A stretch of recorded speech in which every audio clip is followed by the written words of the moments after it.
തിരുവനന്തപുരം ജില്ലാ കൗൺസിൽ യോഗത്തിൽ മുഖ്യമന്ത്രിക്കും മന്ത്രിമാർക്കുമെതിരെ രൂക്ഷ വിമർശനം. ഭരണവിരുദ്ധ വികാരം തിരിച്ചടിയായി മുഖ്യമന്ത്രിക്ക് ധാർഷ്ട്യം. മന്ത്രിമാരുടെ പ്രവർത്തനം മോശമെന്നും വിലയിരുത്തൽ. തെരഞ്ഞെടുപ്പ് തോൽവി വിലയിരുത്താൻ CPIM നേതൃയോഗങ്ങൾക്ക് തുടക്കം. മന്ത്രിസഭയിലേക്ക് K. രാധാകൃഷ്ണന് പകരം ആരെന്നതിലും തീരുമാനമായേക്കും. തൃശൂരും പാലക്കാടും തുടർച്ചയായ രണ്ടാം ദിവസവും നേരിയ ഭൂചലനം. കുന്നംകുളം, വടക്കാഞ്ചേരി, തൃത്താല മേഖലകളിൽ പ്രകമ്പനം. ഭൂചലനം പുലർച്ചെ 4 മണിയോടെ. കുവൈറ്റ് ദുരന്തത്തിൽ മരിച്ച 3 മലയാളികളുടെ സംസ്കാരം ഇന്ന്.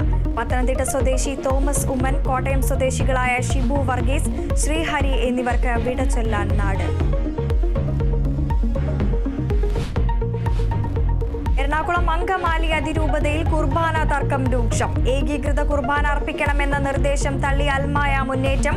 മേജർ ആർച്ച് ബിഷപ്പിന്റെ ഉത്തരവ് ചവറ്റുകുട്ടയിലിട്ട് പ്രതിഷേധം.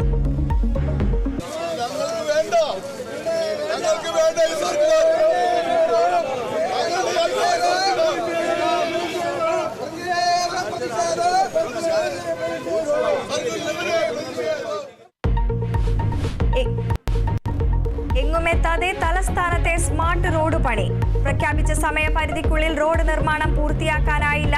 ജൂൺ 15-നകം പണി പൂർത്തിയാക്കി നൽകുമെന്ന പൊതുവിദ്യാഭ്യാസ മന്ത്രിയുടെ ഉറപ്പും പാഴായി.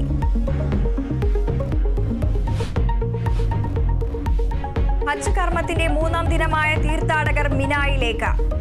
ജംറയ്ക്ക് നേരെയുള്ള കല്ലേറ് കർമ്മം ഇന്ന്. ഒമാൻ ഒഴികെയുള്ള ഗൾഫ് രാജ്യങ്ങളിൽ ഇന്ന് ബലിപെരുന്നാൾ. കേരളത്തിൽ നാളെ പെരുന്നാൾ.